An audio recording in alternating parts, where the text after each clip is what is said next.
one of the problems with the tax structure is that we have something called inverted duty structure. Right. Inverted duty structure happens when the tax on inputs or raw materials is more than the tax on final products.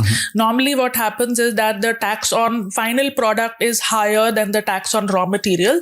And then in the GST regime, in the GST value chain, the producers can take input tax credit because they purchase something and then they sell something. So the net value on the net value addition, they pay tax, and whatever tax they paid to the purchaser, they can take tax credit on that.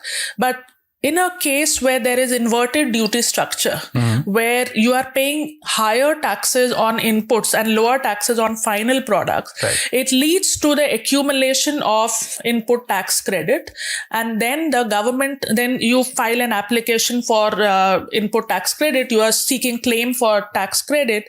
And there is a time gap between the time that you have paid tax and the time where you will get the credit. So that time could have been used for that amount, that money could have been used for working capital requirement, but it is not used. So it leads to delay in working capital, and it also leads to outflow of revenues from the point of view of government. That is one of the problems from the tax side in the textile sector, that it faces an inverted duty structure, which needs to be addressed.